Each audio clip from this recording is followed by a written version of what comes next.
Hey, what's going on, everybody? This is Jarrell Mason, aka Jay Mason. Welcome to another episode of Beyond the Album Cover, where we get inside the entertainment industry with those in the know and give them their flowers while they're here to be celebrated. With me right now, I have a brother who I've known since my days at UNCG. Full disclosure, we both went to UNCG together. We met via YTC, Youth Taking Charge. Shout out to everybody that was in YTC. If you know, you know.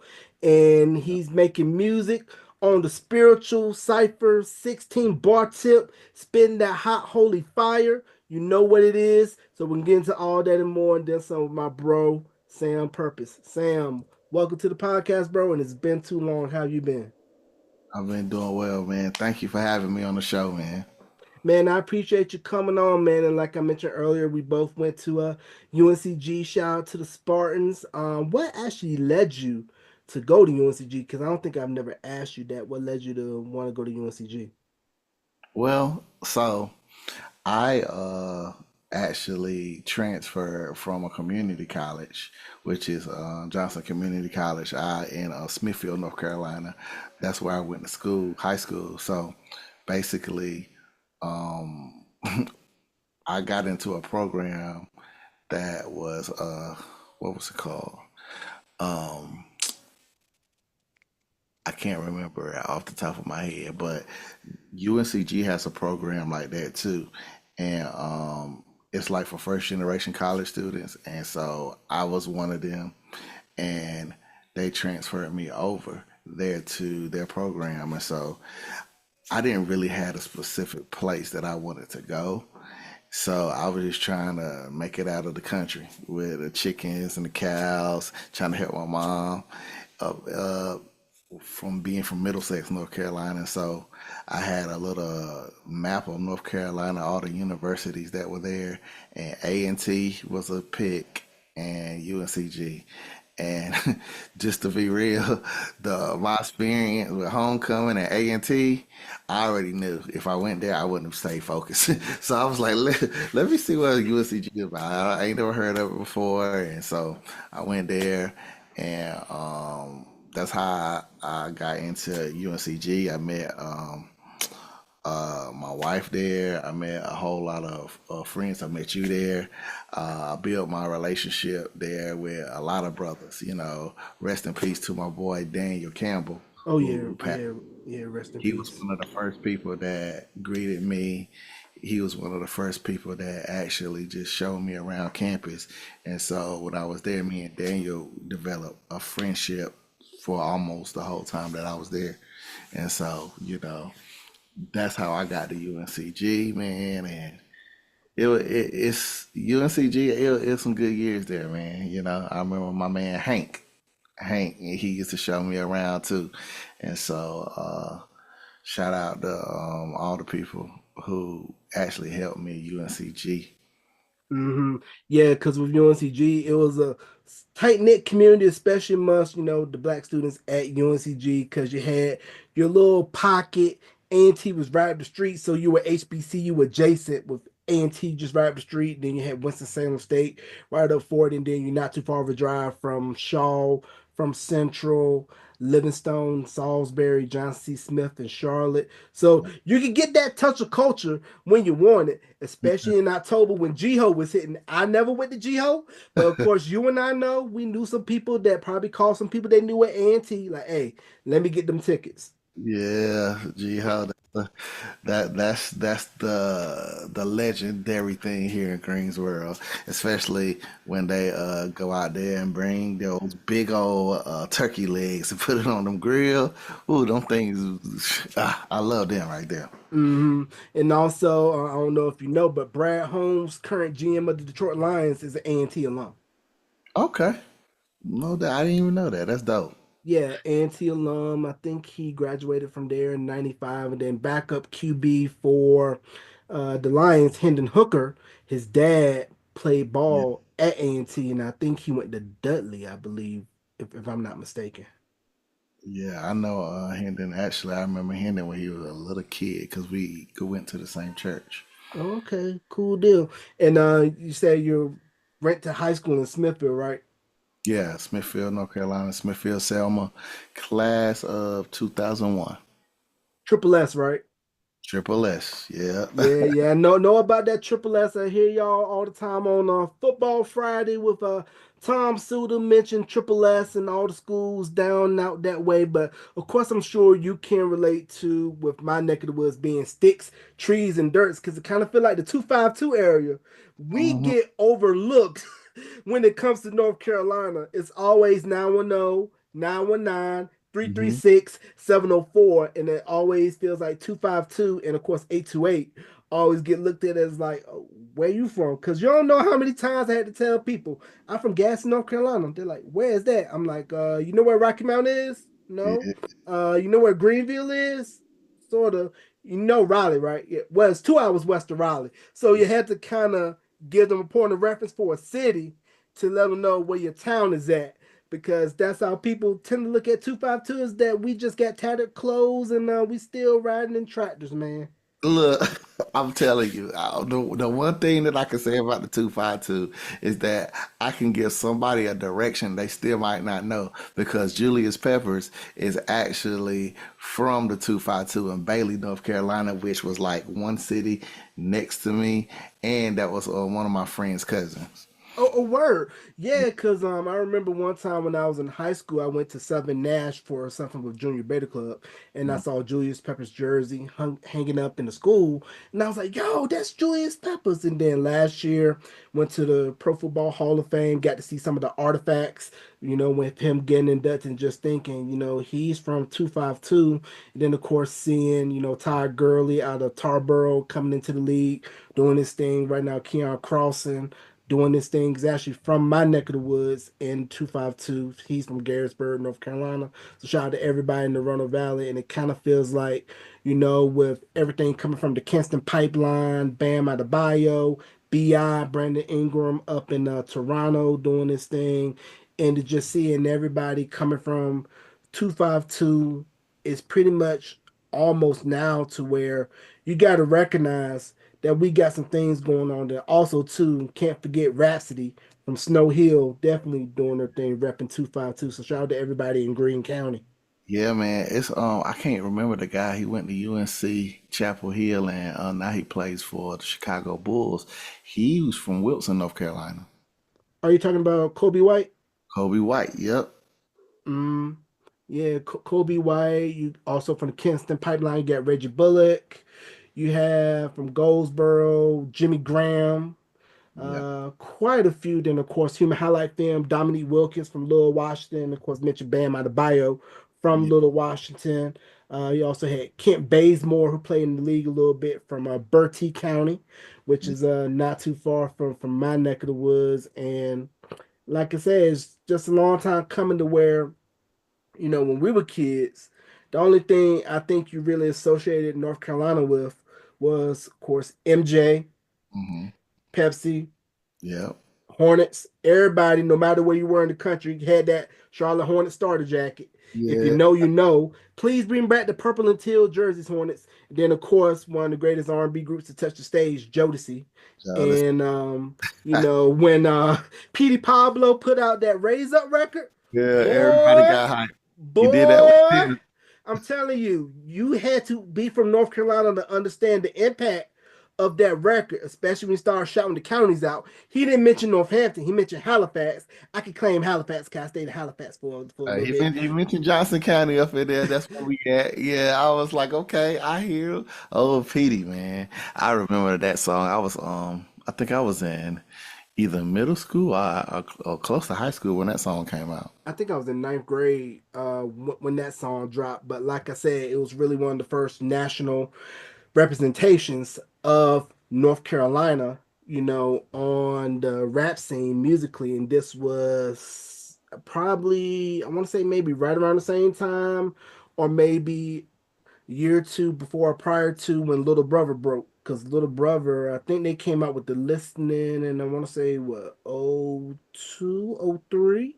Yeah, but Yeah, so when Little Brother dropped, that's when everybody I think started to really take interest in hip hop coming out of North Carolina.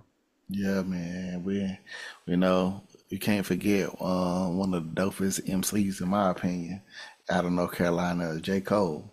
Oh yeah. Shout out to J. Cole from 910 Vietnam, and also we also have also from Fayetteville doing this thing in the entertainment industry. Avion Crockett, he's from Fayetteville. Okay, cool. I didn't even know that.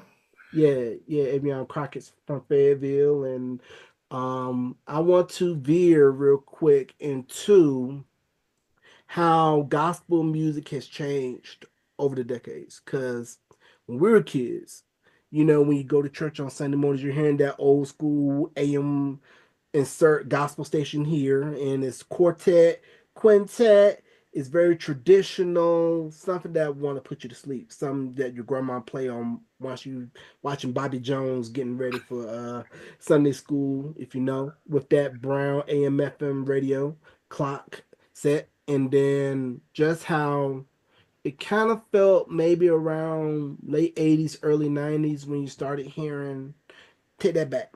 So you kind of sort of saw the evolution with acts like Edwin Hawkins singers, Rance Allen in his group, and then it really started to take a head when you had the Winans family, Mhm, Clark sisters, of course, Commission, Dawkins and Dawkins, Tone, mhm, Trinity 5-7, and Kurt.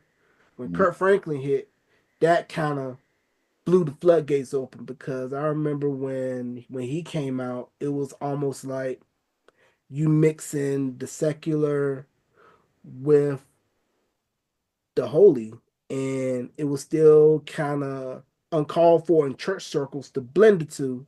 Mhm. So, what was your take when you kind of heard that evolution of gospel and hearing those acts and saying, okay, I can get in this because it's not preaching at me. It's something that I could hear on mainstream urban radio, and actually, a lot of those records were getting airplay on mainstream urban radio. Well, when I heard my first take of it was interesting because I was never really into gospel music anyway. I just didn't like the sound of the choir and stuff like that. My mom, she used to always listen to like the old school, old gospel, like the blind boys of Alabama, and they just repeat that chorus over. Glad I got Jesus down in my heart, and they Mm, just keep going on. But when I transitioned over, and my first music video that I seen was "Stomp" by Kurt Franklin, and he had Salt up there because I listened to Salt and Pepper growing up as a hip hop head, and so I'm like, okay.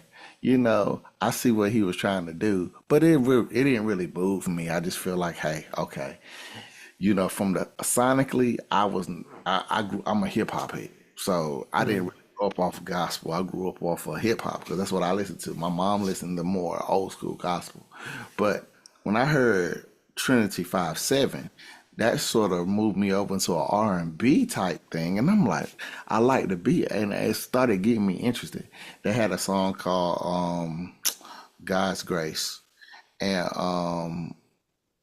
that I used to play that song a lot because I was like, man, the vibe sounded like an R&B, and so mm, that sort of moved me over. And then I was watching TV one day, and then I seen Mary Mary, and that song Shackles. Now, at first, I thought that song was talking about getting out of jail, but as I kept listening to it, I was like, oh, this is a gospel song, and so you know.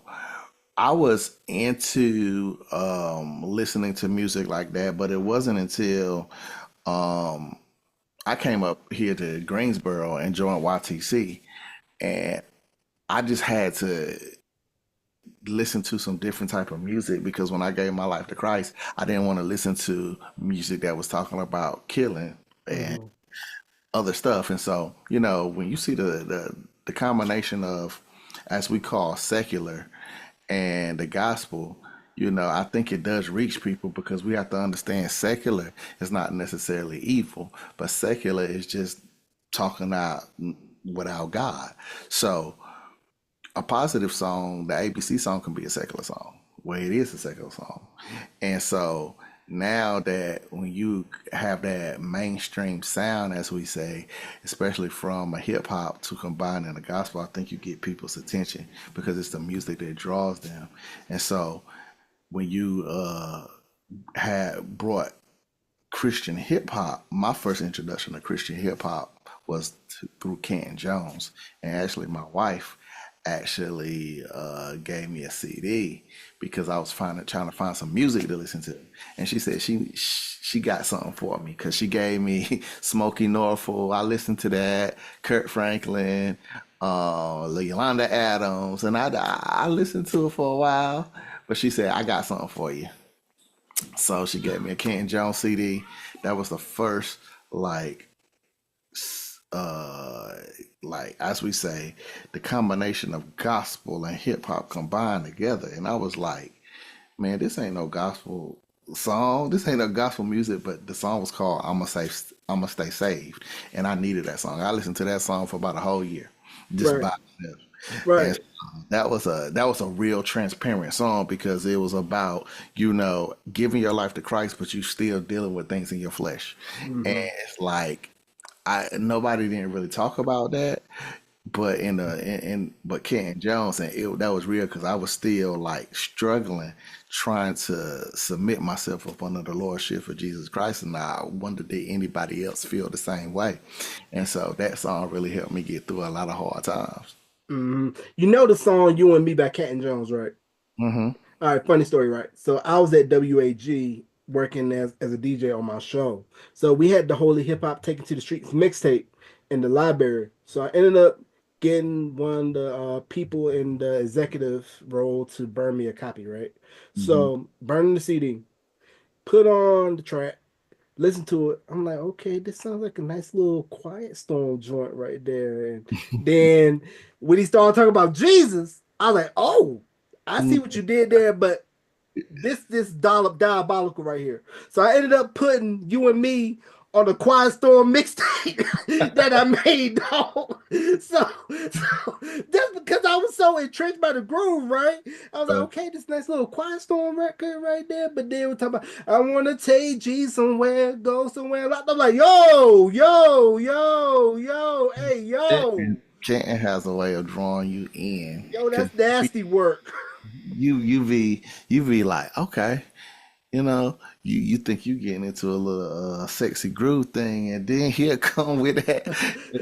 And I like the way he does that because a lot of people didn't really like that. They like the traditional way, but Mhm. him and Kiara Sheard with her album, I think the Bold Right Life had that R&B feel in it, and Mhm. because they were up on the Sony, they probably had like producers who produce not only gospel but also like R&B and things of that nature to Mhm. produce some of their albums. And so you had that sound, but the lyrics were drawing you closer to the Lord. And so it took I know it took a while, especially for my old head. Shout out to my baby boomers to get adjusted to that style of music because it's like when you hear that, it's like people say you sound like the world, and I don't really get that because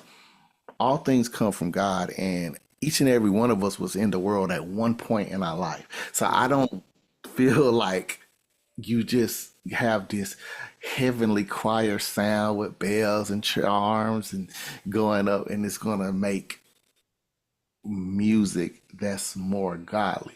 But I think each and every one of us have the ability to create because God has given us that ability. And the only difference that separates us is that if we submit our gifts and talents up under the lordship of Jesus Christ, or we just want to do it ourselves. And Yeah. so when we're separated from God, then we have a tendency to do things in our flesh, which is to make music that may not be glorifying God, it may be glorifying self and things of that nature. But then when we make even positive music, right? It's nothing wrong with it because some people just make positive music just for positive vibes. But when you talk about Christian music, a lot of times people feel like you have to have a Bible verse. But I think the artist, whether you're a Christian or not, you make music from the heart. Mm, So whatever your heart is submitted to, that is what it's going to be communicating. Even if you don't talk about Jesus, eventually people gonna know you talking about something. You mm, know, when you, like you said, when you listen to that Ken Jones, it's like, okay, in your mind, it's like, okay, he might be talking about a woman, but if he submitted up under the Lord, everything that he expresses is going to come from that. mm. Yeah, because I know for me, when I was like 5, right, my dad had the Winans Return cassette, and it was his 93 Pontiac Grand Am. Mhm. And that album had me sold because Teddy did the production on there. So Teddy Riley's my favorite producer of all time. Of course, this is right around when Teddy was white hot with Guy and all his outside productions, Big Daddy Kane, whatnot, what have you.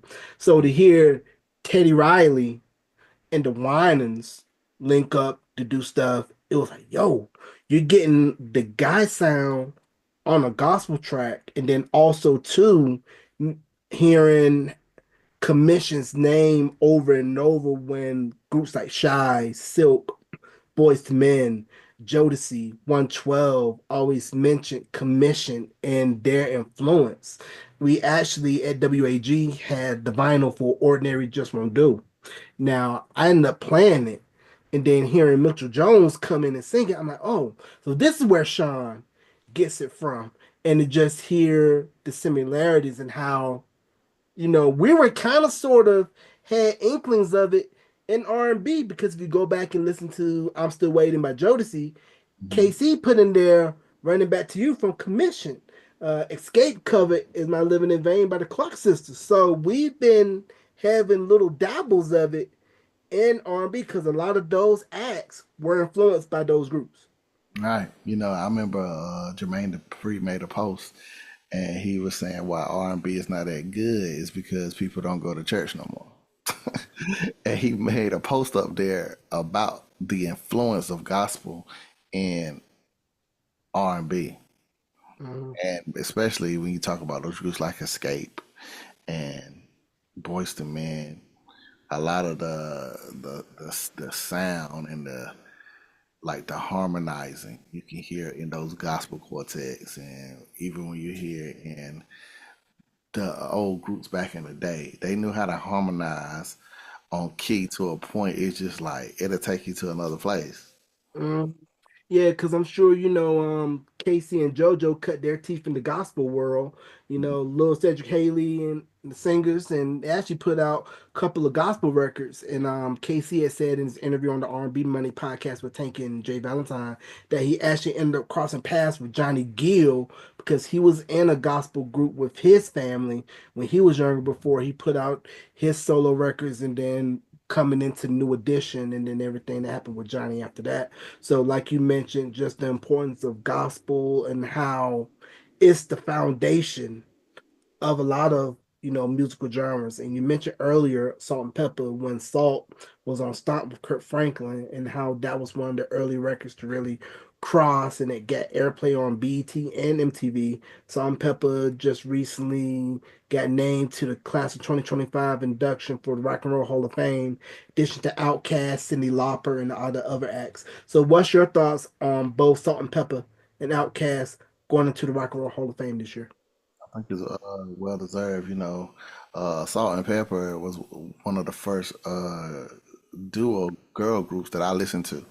You know, they had a lot of music in hip hop, and then when you talk about Outkast, man, from the South, that's how you get big. You got Big Mike, Ti.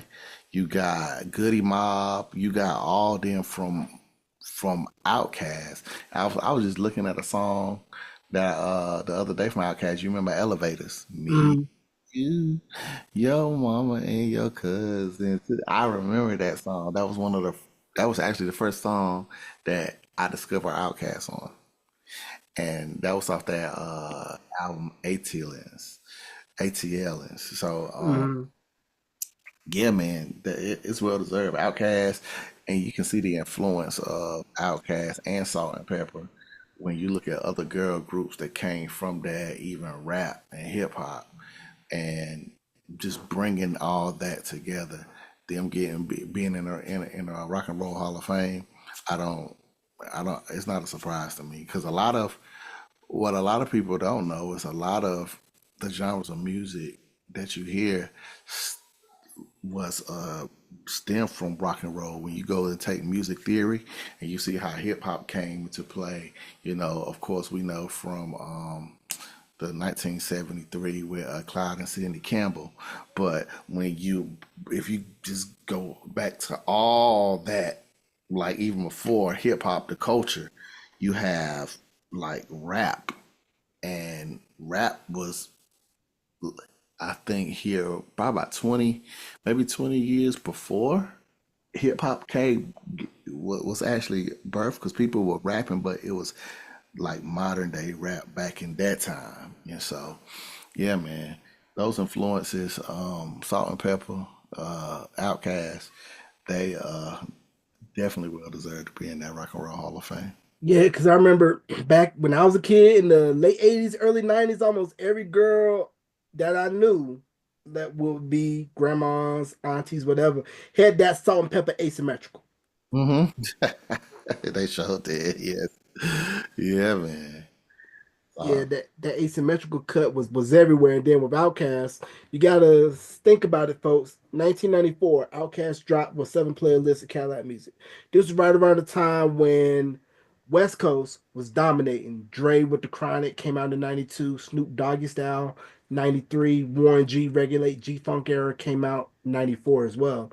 And just how a lot of people still looked at Southern hip hop as backwards, slow. We're still listening to Uncle Luke, booty music, and the only thing kind of really getting national buzz, from Southern hip hop band was probably either what was coming out of Miami with Uncle Luke, and what was coming out of Houston with Rap a Lot with Jay Prince and Ghetto Boys, Scarface, and how when Outkast won Best New Artist at the Source Awards, it was where they got booed because it was unique, it was different, and you're coming from a pocket of the country that nobody wasn't really looking at. And when Andre 3000 said what he needed to say, he said it was tired of folks being closed minded, not really giving the respect to the South. And he said the South got something to say. And 20 plus years later, the South still got something to say. But also, I want to say this as well.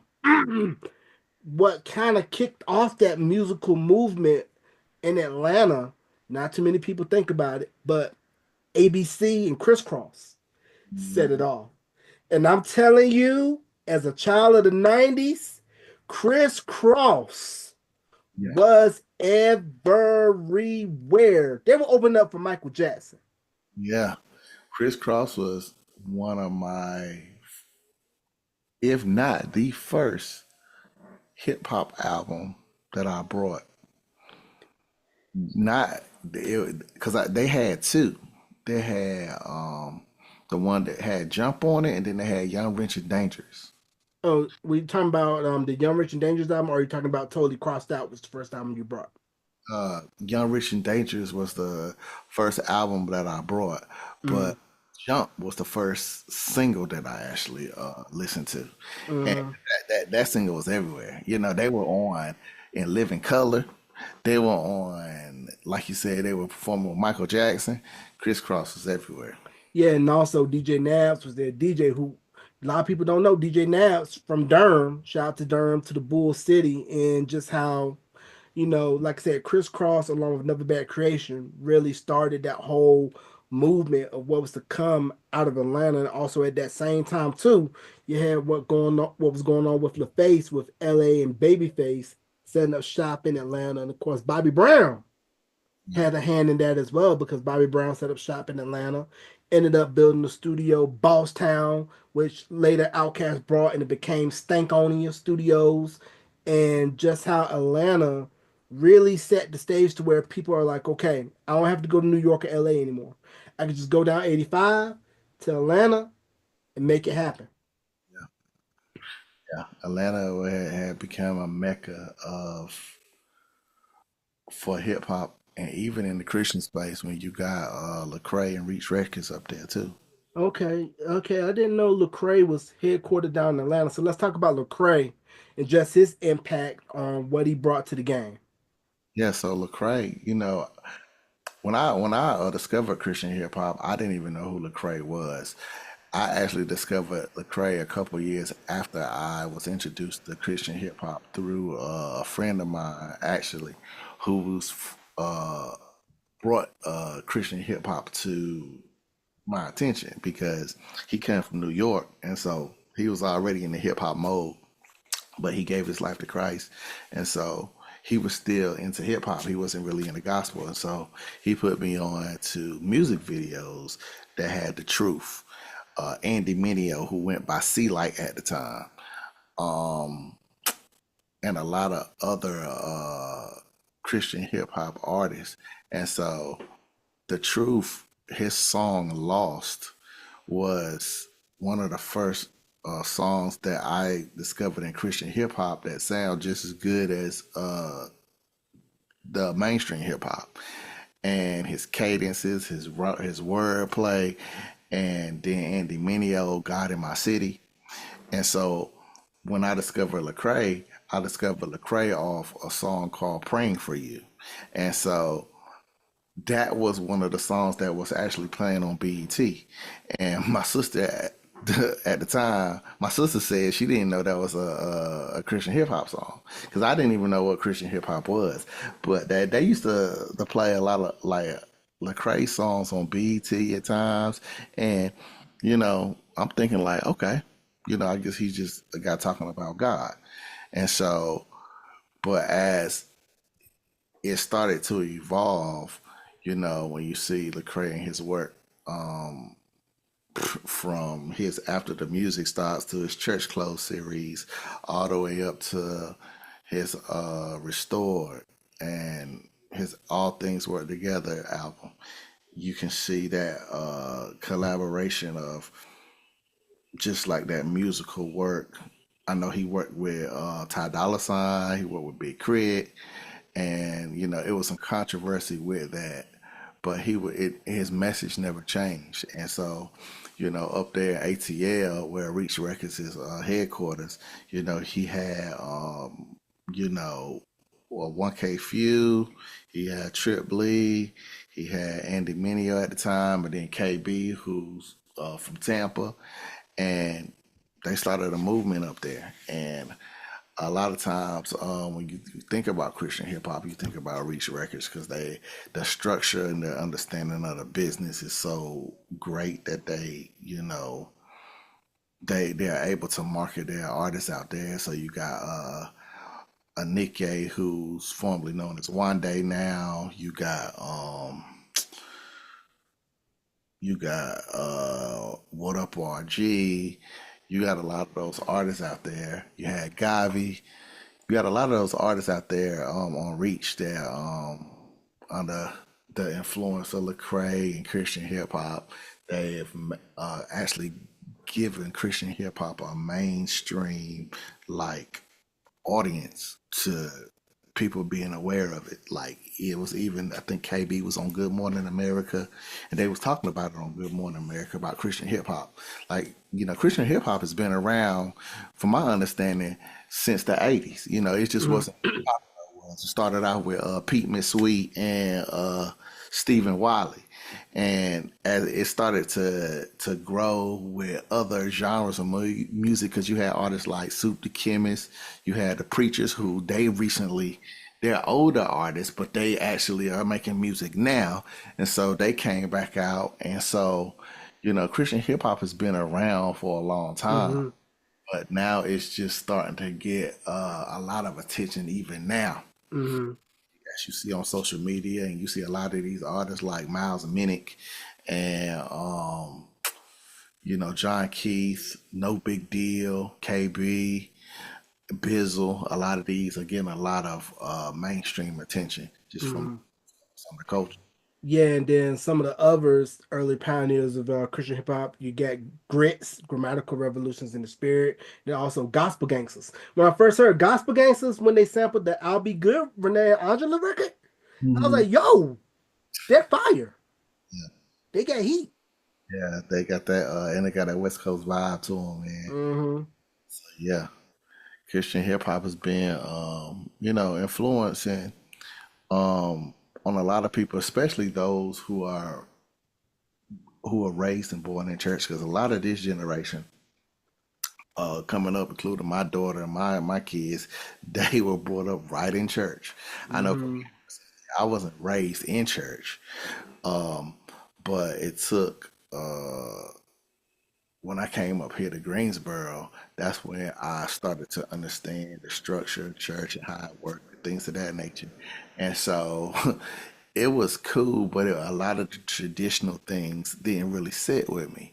And so, I wanted to be like, hey, I wanted to listen to music that was glorifying God, but also was something that I actually liked. And Hmm. so that's when the Lord directed me to Christian hip hop, through my friend. And so then I realized it was more common than not, but a lot of times in church they didn't really accept rap. They thought rap was of the devil and rap music was made just for violence and destruction. Because when you talk about hip hop, if you go back, hip hop and in 1973, they were talking about stopping the violence. They were against shooting and killing. They were self destruction. That record with KRS-One and you got Public Enemy. All Hmm. those they were advocating against violence in the neighborhoods. But when you hit the NWA era, 1991, the Pac era, Biggie, you hear more of that, shooting, killing, East Coast, West Coast beef, like you were saying. At Source Awards, they would have the East Coast, West Coast beef. And it gave it a picture like that's what it was. But just Hmm. because you get some people who take something and misuse it, don't mean that they define the origin of what it is. Hmm.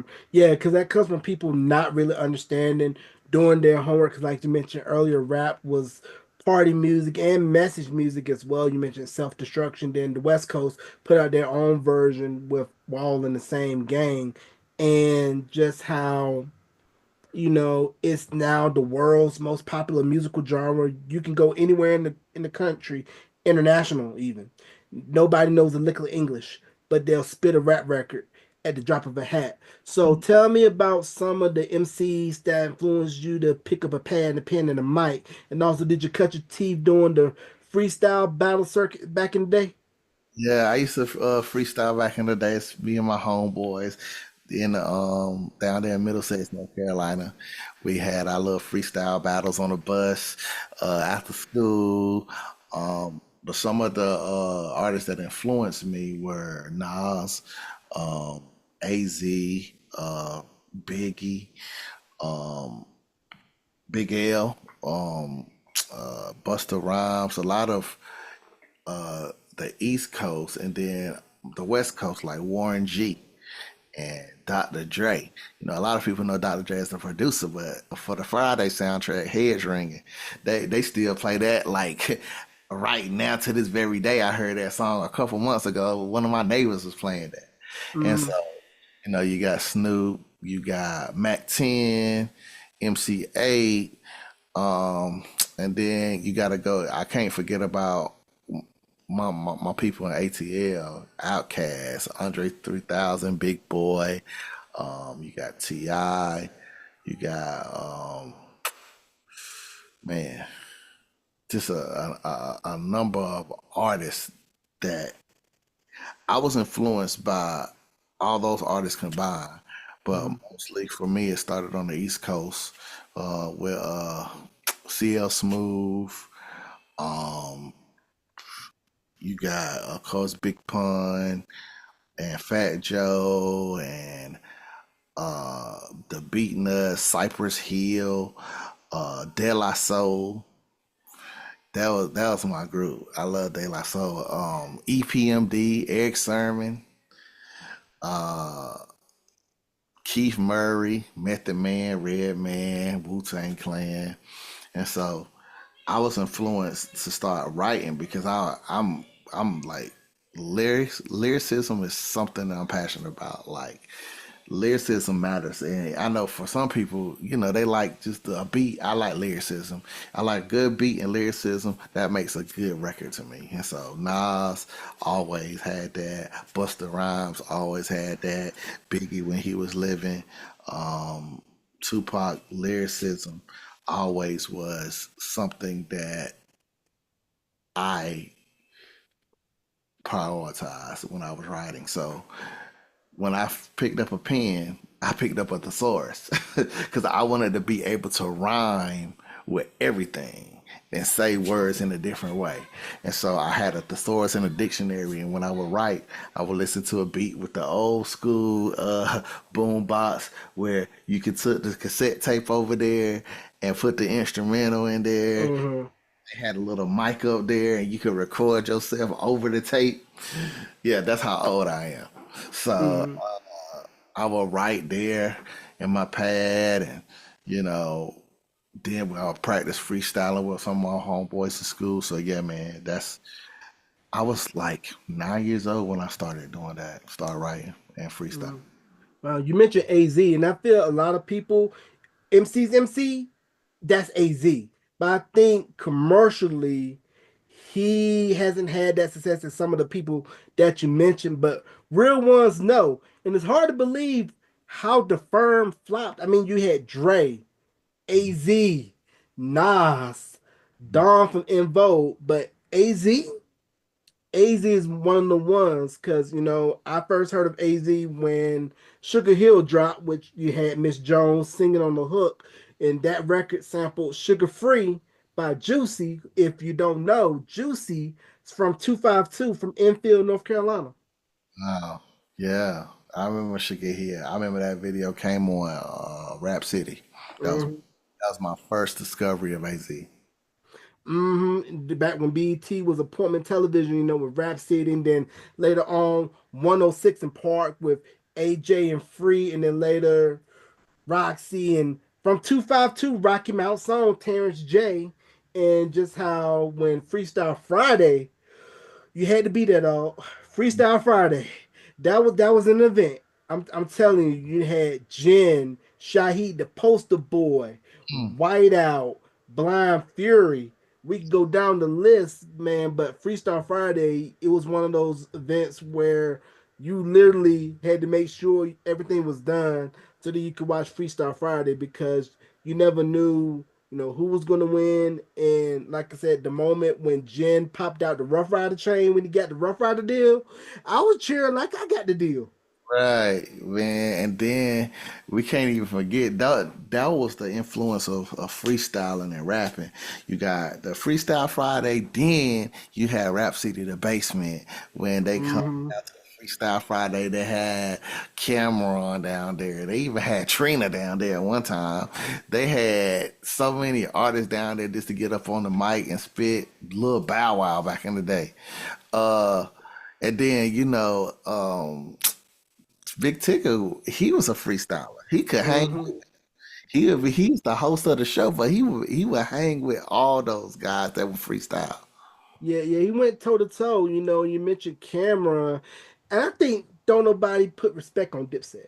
I mean, Dipset was a movement, especially when Dipset Community Mhm. came out. Like once again, you had to be there when Diplomat Community came out. Cameron, Come Home with Me. So it's kind of odd for me to see him and Mace do It Is What It Is because, like, nah, I remember you when you were wearing shiny shoots and you were having people wearing all pink. I wasn't one of them, Right. but Killer Cam, show when it's freestyles that hey, he can still spit it.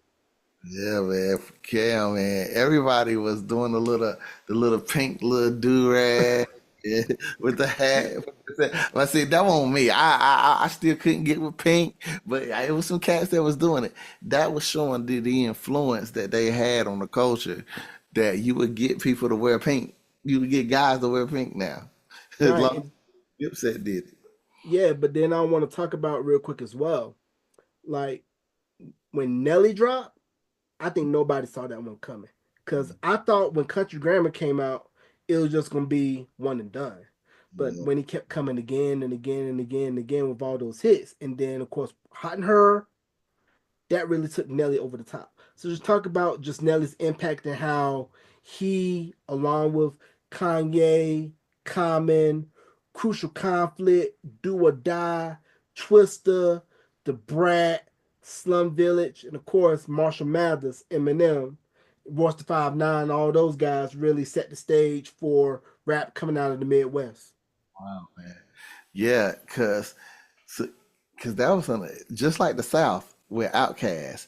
The Midwest feel like they were getting overlooked. So when I first heard Nelly in the country grammar, I'm gonna be honest with you, I wasn't really feeling it. I was just like, oh, okay, you know what I'm saying? This dude up here singing.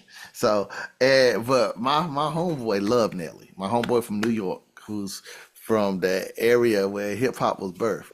He loved Nelly. He loved that Which is sound. odd. Yeah. And I was like, okay, you like this? He was like, yeah, he was like a Nelly super fan. And Uh, so I'm like, all right. And so then, like you said, he kept coming. Him and Kelly Rowland did a song, and I believe it was like setting up for what we hear now. Because if you hear those names that you mentioned, you talk about Crucial Conflict, you talk about Twister, like a lot of them had, as what we said, that mumble rap was mhm. there then, but it was just sort of overlooked. Even you can even throw Bone Thugs and Harmony in there. Oh, I was about to mention Bone as well, and of course with the connection with them being signed to Ruthless, they were one of the last acts that Easy E signed before he passed. Yeah. And so what you hear today, these guys had already started doing. They were said they said they were pushing the future. So you had Nelly and you had the music, and it's like you couldn't really understand what they were saying, but it was a vibe. So the lyricism, it was sort of like people were going away from lyricism more to vibes. And so when they played that music, it was just like now what you hear today is like, hey, Bone Thugs and Crucial Conflict and all them guys was doing that before. Twister. Hmm. And so yeah, man, it's they brought an impact, and oh, you talk about Marshall Mathers himself, Eminem. You know, when I first heard Eminem, it was hi, my name is, and I was like, all right, here's another dude. But what put him over the top for me was when I got Jay Z's Black Album, when I heard him Renegade and he came on there, and I'm like, hold on, who is this? I had to turn my album cover over and say, who is this on this with Jay-Z? And I'm like, that's Eminem. I didn't know he could rap like that. And so from then on, I had started listening to Eminem because he murdered Jay-Z on that song. And That's the part where you body somebody on their own track and you a feature. right, you're a feature. And so it's like, oh, he can rap like this, and then you start hearing more and more of that lyricism coming out in his music. I think he just had to get something that was vibey and radio sounding just for his intro. But then he said, okay, so once I'm in, now I'm gonna show y'all that I got skills. Hmm. And also at this time too, this was right around when Cash Money and No Limit was doing the thing because it seemed like almost every week or every other week, No Limit was dropping the album. Because you would see the ads in the Vibe magazine, and Beats by the Pound, one of the most underrated production teams in hip hop that doesn't get talked about enough. And just how, No Limit really set the groundwork for what was to come out of New Orleans, and then of course to follow behind it with Cash Money. We got the Hot Boys, Juvie, Turk, BG, Wayne, and we could go on and on. Everybody that came out of Cash Money that later got signed, Nicki Minaj, of course, Aubrey. Say Drake. We're gonna talk about Kendrick in a minute, but just talk about No Limit and Cash Money and how that was to me the era of rap where it was where people were all like, "Oh, we want to, listen to them or whatever, whatnot, what have you." But it was the time of rap where, along with Atlanta, the South was on fire in terms of hip hop with Cash Money, No Limit. Right. When I think about No Limit, when I see the era of artists today, as far as independent artists, I think about Master P and No Limit because No Limit was an independent label.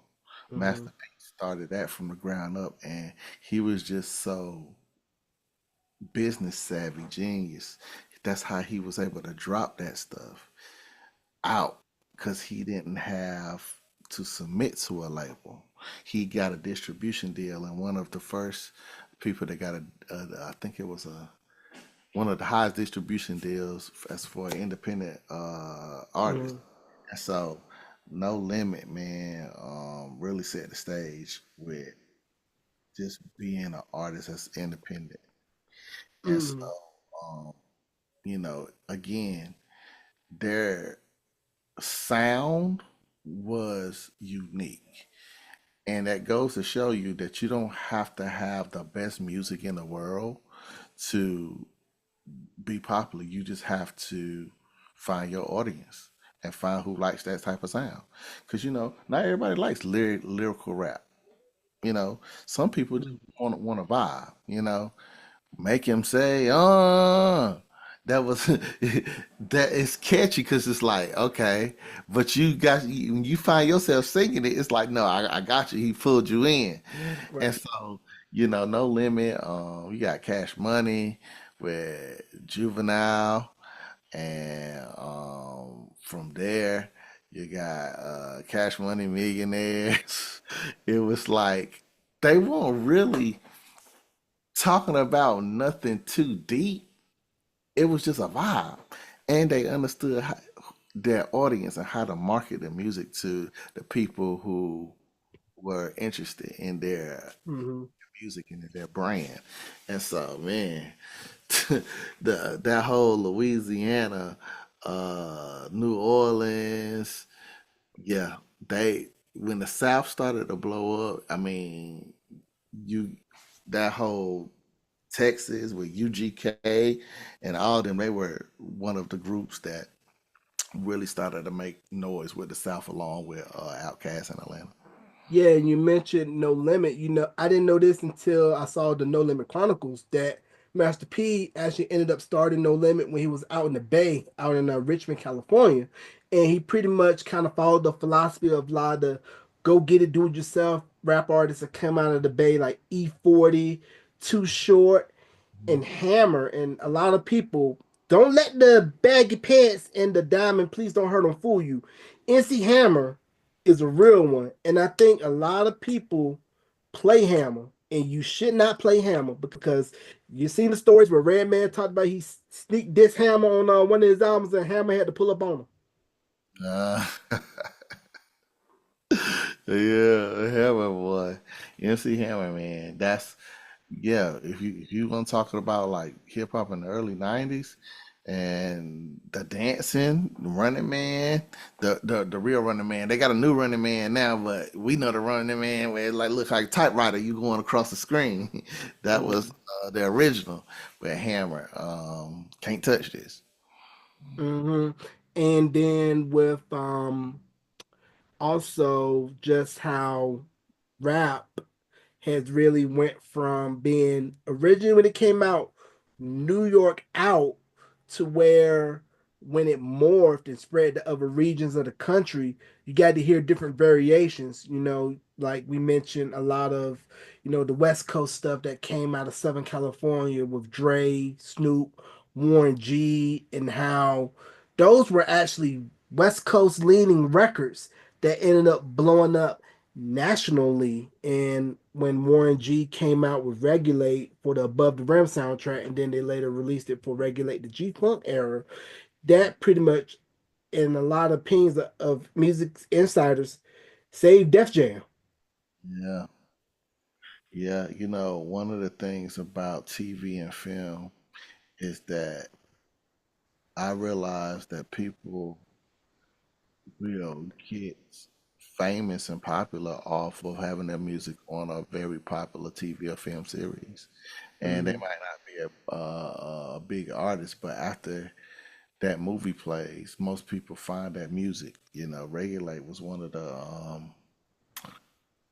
that was one of I think that was in the end credits of Above the Rim.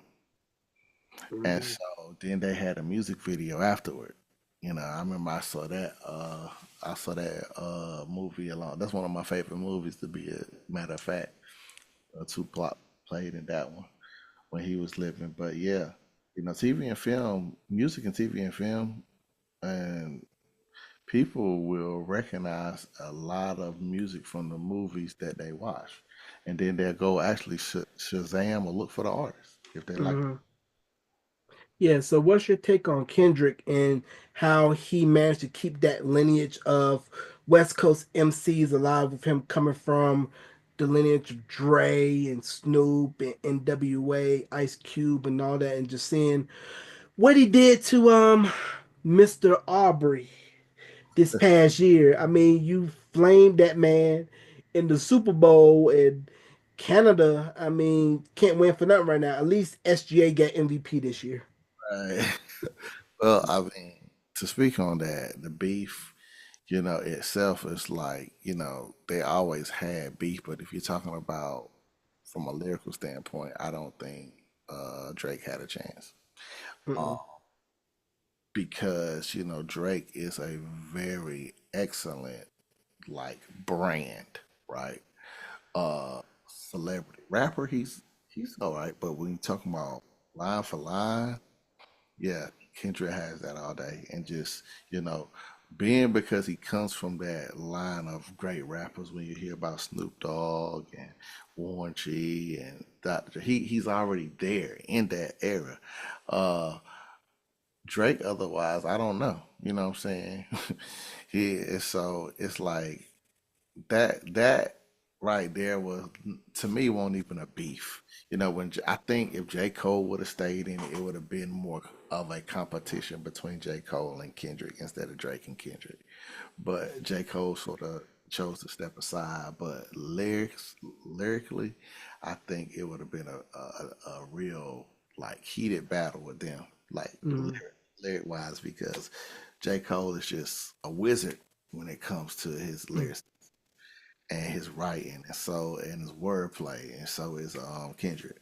And speaking of Jermaine Cole, what was your thoughts when you first heard J. Cole and just, of course, knowing he from the crib and just seeing how he really carried that lineage of MCs to come from the Tar Heel State?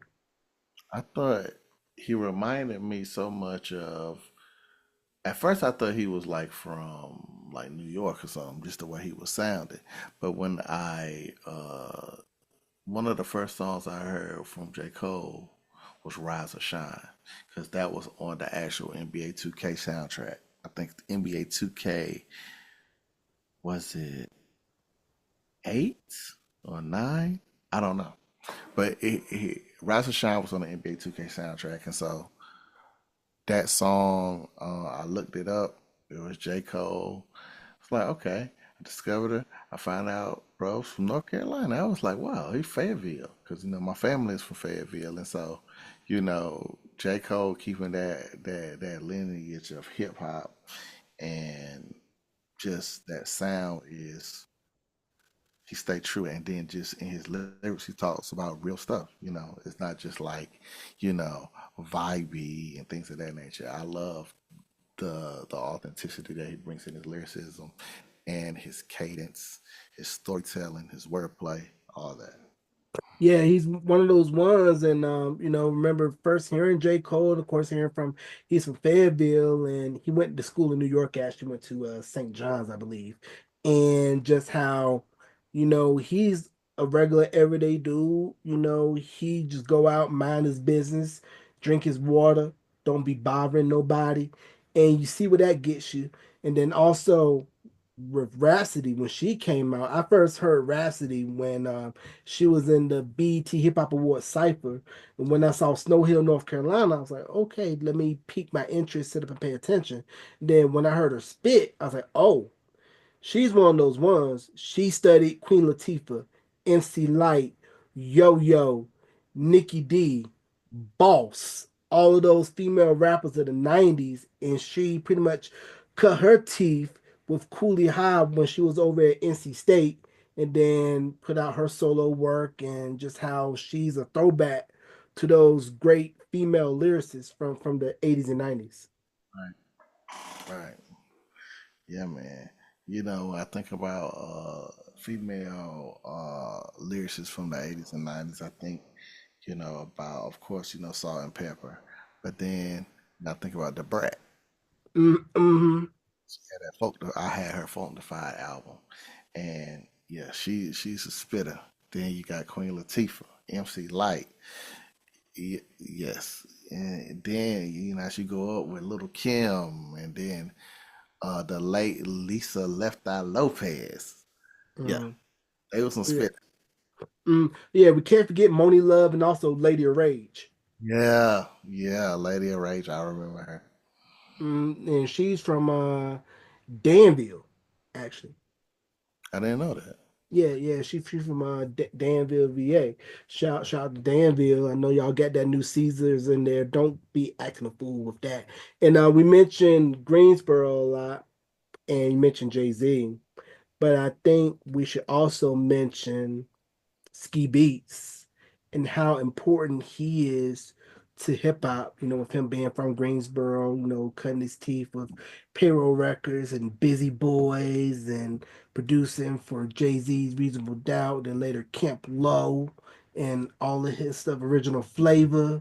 And also coming from Payroll, you also had Entice, who did Hush Hush Tip. She's from Greensboro. I believe she went to Bennett, if it serves me right. But just talk about, Ski Beats and just how he influenced hip hop and also North Carolina hip hop as well. Yeah, I'm not really familiar with Ski Beats to be honest with you, but I am familiar with Camp Low, and that's another one of my influences that started me in writing Camp Low, and with that song Lucchini, and then their album. I think it was called Uptown Saturday Night. Town Saturday Night. So Camp Low is another sleeper. You don't hear people talking about, but um, they are really like lyrically like beasts. You talk Mm, about. Now, isn't there some parallels you think between both Keplo and Outkast? I think so. If you look at their styles and see how unique they were, it was like they came in rapping, but it was like their Camp Low was more focused on old school feel, uptown Saturday night at the bar with the old school 70s type vibe, where you got Outkast who came in with this unique um vibe that was like, okay, we're gonna be different from the rest, southern, with your hair all out, the froze. That's when you had people putting perms in their hair. Mm, right. You had grown men putting the perms in their hair, they had that slicked down, and then Mm, you started seeing people copy that. And so it's like you can see the influence of both of them, Camp Lo and Outkast, as they had an influence on the culture. right. And another part of the country that had influence on the culture that's something in the water. You probably know where I'm going. Let's go to the 757 VA, Newport News, Hampton, Norfolk, Hampton Roads area. Everything that come out of there with Neptunes, Missy, Timbo, the Clips, and that scene really started when Teddy Riley decided to set up shop with Future Studios in Virginia Beach, and that was right across the street from Princess Anne High School. and the Neptunes, they would kind of hang around Future and everything, and then Teddy would give talent show contests around the city and whatnot, and that's how the Neptunes end up getting put on. So let's just talk about that whole VA movement and just how, once that hit, everybody started to take notice. And then when grinding came out, you and I both know that provided plenty lunchroom battles, freestyle sessions in the classroom. You get somebody on the desk with a beat, hit that grinding beat, and you were down to spit. Yeah, man, you can go back to the VA movement as far as when Aaliyah was here. Mm-hmm. She was looking for a sound that everybody wasn't, that don't really nobody doing. And so when you bring Timberland and Missy in there, you started hearing like people making beats with their mouth on records. And it's like little baby sounds. They were so unique with their production. It was just like Mm-hmm. you ain't heard nothing like this before. So every time you heard something like that, you knew that was Timberland and Missy. And so then as you get down to talking about Pharrell and the Neptunes and the grinding, it's like that whole VA movement brought another unique sound to the space that, hey, I like this type of music, but I want to hear something different. And so, they stepped out of their comfort zone because a lot of times we sometimes just feel like, hey, we just gonna keep making what's popular, right? That's how we gonna get going. But if we step outside the box, it's like, ain't nobody gonna listen to us, but you just don't ever know because it's an Right, audience for somebody. And so that's what that whole VA movement. When I think about that, I think about that whole VA movement is this a group of people who stepped outside the box and said, right. "Hey, we're gonna make hip hop music, but this is how we're gonna do it." Right. And the movement in hip hop that I felt was, it was grimy, it was gritty, it was dirty, but it kind of had that pop appeal sheen too.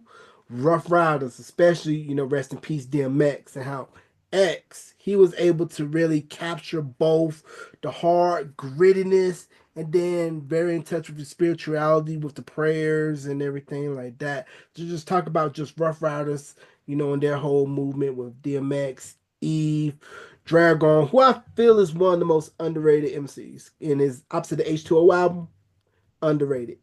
And DMX, man, when he came out, get at me, dog. That was my first discovery of DMX, and the grittiness, like you said, in his voice and his rapping, and the way that he could just change and alternate his voice while keeping it like real raspy and intentional, made you get more into the song. Then you get people like Drag On, and that's when you get a little bit more of that mumble rap that wasn't Mm, as popular, but he brought some of that in there too. Then you had Eve, who's another female lyricist, who I believe is one of the greatest female lyricists in the game that just brought real authentic a message with dope cadences and dope lyrics. Um, but I cannot forget about my boys who they didn't start off with Rough Riders, but when they came up, that's when the whole movement, and the Locks. mm-hmm. Yes. For those who don't know who the Locks is, because when when they was watching the verses, people didn't know who the Locks was. They know Jada Kidd, Styles P, and but they don't know the group. And so it's like it shows how old you are because I'm like, yeah. I said, did you said the Locks was on the Locks and Dipset are going at it. And people knew about Dipset, but it was like, you don't know who the Locks is? And so when they came up there, they was already, you know, uh hot with Bad Boy. Mm, But they needed that extra push, I believe, from a marketing standpoint as a group of lyricists, as a group that a trio that set a movement, and so Rough Riders really helped them out with that, And when they was on Wild Out, when they was on, I think they did that whole Belly soundtrack almost, mm, and so yeah. that movement really the Rough Rider movement, Swiss Beats, who's one of the greatest producers in my opinion, brought a different style to hip hop, different sound. Um, they really brought a movement and a different type of style to the whole hip hop culture. Yeah, because I believe when I was looking at they kind of did a similar thing to Rough Riders, like the No Limit Chronicles. That I believe when the locks were on Bad Boy, I believe Rough Riders were still managing them, so they had the best of both worlds. But I was disappointed when I saw that versus battle because I thought it was going to be closer than that. But Jadakiss body Dipset by himself. Yeah. He just By told him. Sheik and Styles, "Get out the way, let me ISO dribble, dribble, dribble." Right. He bodied that by himself, man. Like it was just like, hey, I thought it was gonna be a pretty good, but I'm like, when I thought about it, I was like, they probably could have had another group go against Locks and probably be a little better. But Mm. I guess they was trying to do the whole New York thing. Yeah, probably so. And then speaking of New York, I think this one movement right here gets talked about, but I'm thinking it's probably more so now since Irv Gotti passed away. Rest in peace, Irv Gotti. Murder Inc. Yeah, that's another album I actually had. Ja Rule when he first came out with is Murder and Vita and Black Child and all those from the Murder Cadillac Tie. Cadillac Time, all those individuals. It's man, when I when you bring up all those groups, man, it just bring me back to my whole collection of tapes that I had. I go to the store and get those things like Brother, because I thought I was the one that put everybody else on. Cause I had like Murder Inc. before Murder Inc. was popular. I had the Locks. I had Big Pun before Big Pun was even. There was like I just had tapes of it here. It's like I used to just pick stuff out of just what I saw that looked interesting to me. And I'm like, let me get this. I ain't never heard of this person before. Let me check them out. Or Mhm. let me check out this person. I remember I had Nivea. Don't mess with the radio. That was a one hit wonder. But they played that on 97.5 and 97.1 up here probably. And so uh yeah man. Murder Inc. Of course, Ashanti came from that. Um, Mhm. One of her first song, "Happy," and then the whole the whole like Murder Inc. album. Yeah, that that that that group was.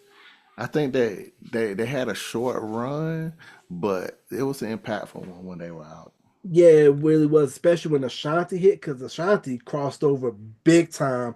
Ja Rule crossed, and of course we saw what happened after that. Curtis Jackson came in and just and pretty much 50 was doing the same thing that Ja Rule was doing. But when 50 came out, I remember Get Rich or Die Trying. That was like the most sought after record that you could try to get somebody to be like, hey, you got Kazaa?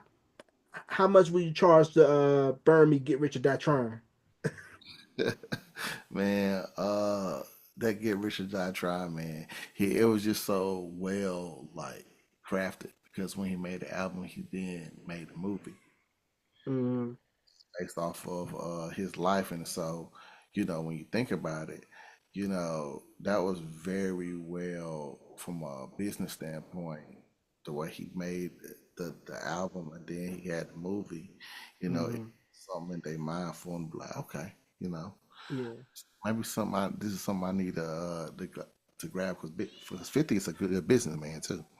Yeah, cause you see, he's eating good right now off of the Power universe, And I first heard of 50 when How to Rob came out, cause that was off of the Shelf Columbia album Power of a Dollar, and 50 came in the game through Rest in Peace Jam Master Jay.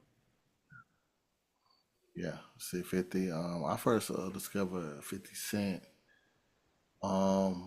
I think it was through Eminem and his camp, D12.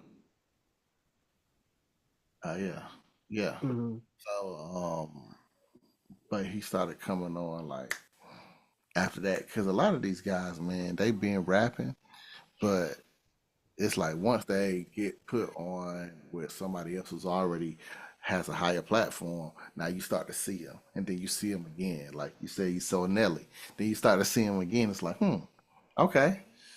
So if I'm starting to see him more in my mind, he must be popular. That's what they say, but he's really just getting marketed a lot. So Mm, right. What was your take on the whole crunk era when Lil Jon and Bone Crusher, Crime Mob? I mean, still today you could drop Bia and Nuck if you buck, and it's nothing but bad intentions. I mean, the Knuckles spinoff series actually ended up using Nuck if you buck in the trailer, and I'm like, okay, somebody in the sweet probably was listening to Crime Mob or got beat up while Crime Mob was probably played at somebody's team night. so that era was the era that when I played basketball, we was pushing everybody, just like or when we were going to the club, that we were just pushing people for no reason. And when that song came on, man, yeah, everybody was going crazy because it was like that crunk era was you started some fights for no reason. It's like you just don't know. It's like you're just pushing people. Yeah, and you just started screaming. So Hmm. that's another part of that ATL movement that was when you include Outkast, that was another part of it, but it was still, up there in ATL, Knuck If You Buck, Crime Mob, um, Tear the Club Up, all those songs. That movement was yeah, that I say that's a fight movement. I Yeah, I don't think mean, we involved in that, but hey, it was a time for that. yeah, it was a time to be alive. And if you scared, get out the club. As soon as you heard them snares, as soon as you heard them chants, you knew to move out the way, Yeah. or you gonna get an elbow thrown on you. And don't let nobody step on your clean white low top Air Force Ones, because if there was a scuff, you knew it was gonna be a confrontation. Now, also a part of that same movement, we mentioned Ti earlier, and I think nationally nobody really took Ti seriously until the trap music album. Because when I'm Serious came out, that was more of a regional hit with I'm Serious with him, Beanie Man, and that whole album. But once trap music came out, I think that's when the rest of the country really started to take notice of Ti. Yeah, I think when Ti first came out, I really wasn't paying attention to him, but when he started that whole the whole trap movement, and even when he featured up there with Justin Timberlake, he started to build some buzz for himself. Uh-huh. Yeah, yeah, and it's great to kind of see what Ti is now. And then, of course, we got to talk about.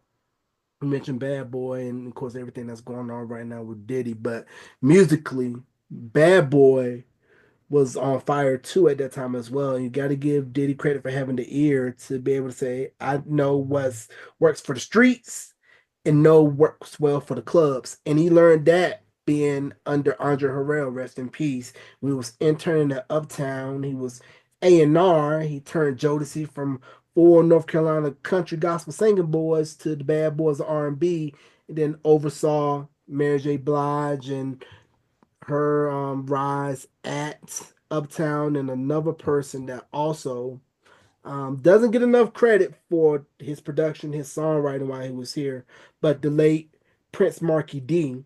If you go back and listen to Prince Marky D in the Soul Conventions free album and the Love Daddy follow up, I think a lot of people still saw Prince Marky D as, that's the guy from the Fat Boys, and not seeing that, oh, the work him and Corey Rooney was doing was something totally special. But let's talk about just Bad Boy, the impact musically, and just can two be in the same room at the same time with what we're seeing right now, what's going on with Diddy.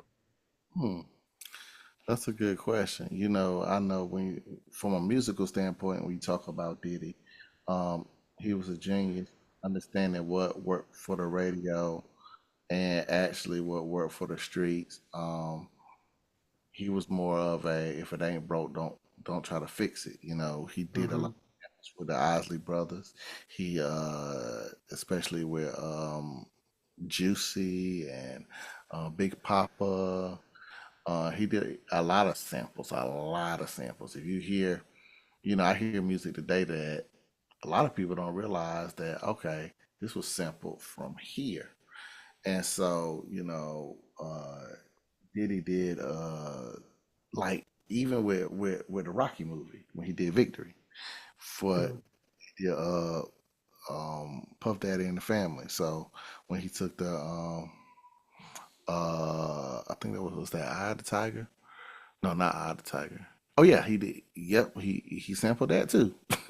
So it's like he knew like what was already popular, and then added the lyricism through this artist that he knew that could rap on top of that, and just on Hmm. my administrative standpoint. Um, Unfortunately, what we're seeing happen to him now. Obviously, it's an unfortunate thing, but it's sad. But at the same time, sometimes when you have that type of power and money, you don't think with your head on straight. And Hmm. so it's just like I feel like you feel like you can do what you want, then it's like sometimes that's not the best thing for you because like as human beings we are flawed and we make some ignorant decisions, and so you put billions of dollars into a man's hand, like you feel like you control the world until he fall on his face because you like, I'm free to do this, I don't have to worry about bills or anything. And sometimes we get to a point where we just take stuff and do stuff with it just to be doing it. Not even Yeah. that's who I am. I just want to do this. And so you can affect and hurt a lot of people around you with that. Yeah, it kind of, brings back, the scripture of, what's a profit of man to gain the world but lose his soul. And when you kind of think about when you go into that type of industry, if you're not fully solid in your foundation of who you are, who you're rooted in, if you have any type of insecurity that hasn't been dealt with, it's going to deal with you because only thing money and fame is going to do is just highlight it and expose it if you're not fully ready for everything that comes with it. Right. Sometimes people put money and fame as a solution to their problem when money and fame doesn't heal insecurities inside of you. Mhm. Like you say, it exposes it even more if it's not dealt with. And so, sometimes we go chasing the money and the fame, and once we get there, we realize it still doesn't have the solution to the internal problem that I'm dealing with. Yes, empty calories. I mean, you can just eat, eat, eat, eat, eat, eat, eat, but still feel empty because you have no substance there. Right. Exactly. Yeah, it's all smoke and mirrors. But let's talk about real quick impact and influence of DC Talk. You mentioned a lot of those earlier artists that sprinkled in hip hop into, Christian music and how DC Talk they had an inkling of that when they put out Heaven Bound on their debut album. They were more of the CCM variety, but had mixtures of different genres. And then, of course, they all end up splitting off with Toby Mac doing his thing solely. And then I can't recall the black gentleman's name that was in the group. I believe he later ended up forming Newsboys, who ended up being in the God's Not Dead movies and everything like that. So just talk about DC Talk and just their influence on the whole CCM music scene. I think DC Talk, because I hear a lot about DC Talk and with Toby Mac and that movement, and they really, I believe, were some of the people that actually really welcomed Christian hip hop into the CCM music scene.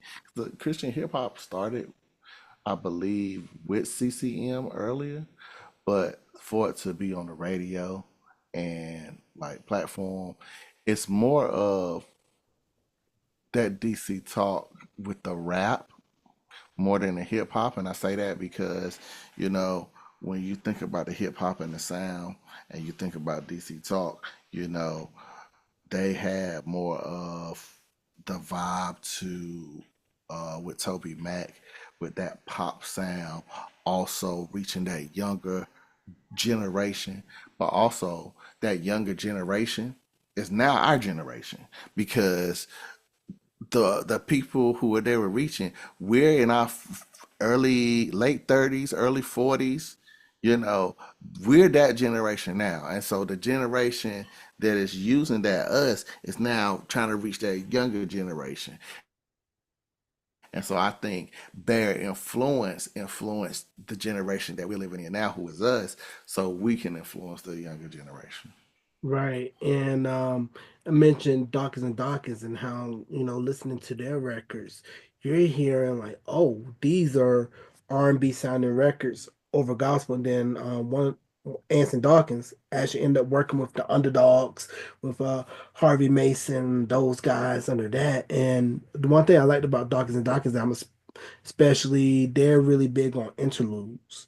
If you know interludes, boy, but just how like we mentioned earlier, how a lot of those are gospel records had that R&B overlaying influence. If you listen to the Company Devotion album, that was the group that Donald Lawrence was in before he went solo and did all of his stuff. And they had a record called Angel that was produced by Stanley Brown. Stanley Brown, who did I'm Dreaming for Christopher Williams and production for a lot of other folks, and just how, those records, you're looking like, wow, great sounding records. Of course, John P. Key, all of his stuff. And, I mean, it was just a great time across the board for all genres, but really, on the Christian end, because it felt like they were really starting to get more mainstream attention. I would recommend, if you haven't seen the documentary, The Jesus Music,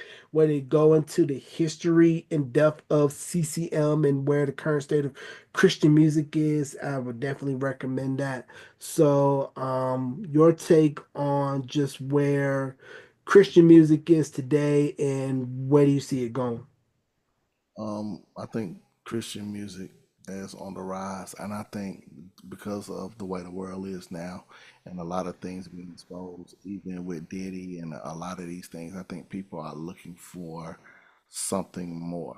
I was in the school system, and a lot of kids that are coming up that were born in the early 2000s, in your 2010s, they're not really looking for music that is like always talking about shooting and killing. They're looking for something that can give them hope. And Christian music has really done that. You see a lot of artists that are embracing Christian music. Just speaking about the collaboration with Brandon Lake and Jelly Roll, the country singer, and how even at Jelly Roll's concert, he had sort of a revival being inspired by Brandon Lake and the song that they just recently did. That's like one of the number one Christian songs out, a Hard Fought Hallelujah.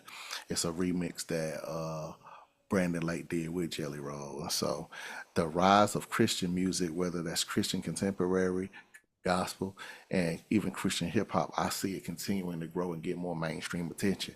Now, everybody may not be um, hip to it, but it's still getting mainstream attention because people are looking for something. They're looking for hope. And I hear people on the radio here when they listen to Christian music how they say it changed their lives. And because when you have an authentic sound, not just the Christian music, but you have a person that is living what they're singing about, then it brings hope into reality when the person or the consumer is on the other side listening to it and embracing that. Because now you realize, oh, I have a real savior that actually exists, that cares for me. And that even in the midst of trials and tribulations, even in the midst of things that I can't control, he's still right by my side. And it all started from me listening to this one song on the radio. And I was mentioning to you earlier before we started the interview about going to a Forrest Frank concert and just seeing the impact of his reach and all the kids coming in and how it was standing room only down at the bottom of the floor and just like you said, Christian music is definitely on the rise, mainstream rise, and I think me seeing all those kids in attendance at that concert was just confirmation that, like you said, these kids are hungry, for something. They want to know God. They want to draw near, draw close, and we want to do it on our own, not just because our mom and dads do it, because they're not looking at religion and church as that's just something old people do or Mhm. it's something I have to do because it's a part of the established rules, norms, and protocols of, the household. But just to see how their response to it is just amazing. And like you said, I really believe that CCM, Christian music, is definitely on the rise for artists like Forrest Frank, all those that you mentioned, and Lauren Daigle, who I refer to as, Christian Adele. Just how, it's really going to be an awakening and how people are really gonna rise up to a lot of things. Because, like you mentioned, everything that's going on is getting exposed, and with the state of the world, people just want hope, positivity, and uplift right now. Now, one of the things that we have to realize, the Bible says, in this world, you're going to have trouble, but take heart, for I have overcome the world. Jesus was talking to his disciples, and they were gonna face some trials and tribulations, and he wanted to remind them that, you know, that you have hope. Trouble's gonna be here. You're gonna have trouble. You're gonna have things that you always encounter, obstacles. There's no way that you can't avoid that. But you also have a savior that even in the midst of those obstacles, that he will continue to help you to overcome. And so a lot of times, even in this generation, we are now living in a world that people don't just want to believe, say, well, I'm a Christian. They want to know why you believe it. They want to know a detailed explanation of why you say why did you choose this life? Why you believe that you're a Christian over uh the Big Bang Theory, or why you believe this. You have to give details. And Right. if you don't know why you believe what you believe, then you can lose people. Yeah, yeah, they want to know if you about that action. Right. They want to know, like, shout out to the people who came before us who stood firm in their faith through trials and tribulations, because we also have to remember that, some of our ancestors who were enslaved, they weren't ignorant, you know, Hmm. lived this just to be playing games. They actually had an undeniable experience with God, which actually helped them to get through trials and tribulations, what the Bible talks about. It says we're cast out on every side, but we're not destroyed. How can you do that? How can you go through a suffering and hardship, especially in a thing like slavery, and endure that? You Hmm. can only do that through the power of Jesus Christ. And so, you know, those people had a relationship with Christ. They were the Christians, not the Hmm. other folks that enslaved them. It was Yeah. the Christians were the ones out there working on the field, because you know that you're going to have tribulations. You know you're going to have trials. You know you're going to have suffering. And that shows up in suffering, not just serving people, not just doing things good in the community. The true faith and true hope shows up when you are going through turmoil. Hmm. Yeah, so just don't treat God like he your sneaky link. Right.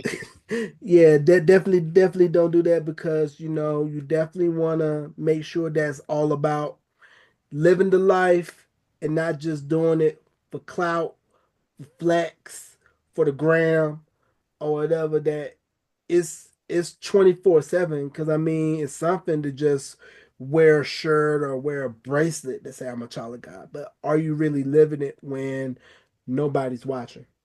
Right. You know, that's my 2 cents on that. Now, last thing I want to get you out of here on this. Current projects that you're working on. Right now I'm actually working on a project that it'll be my fourth album, fourth or fifth album. Just about my life, and I have my mom up there, in the intro, just introducing how I got to my name, Sam Purpose, which comes from my father, Sam, who passed away in 1991, that I was the only son that he had. My father was 51 when he had me. My mom was 38, and they wanted one more child, and my father prayed for a son.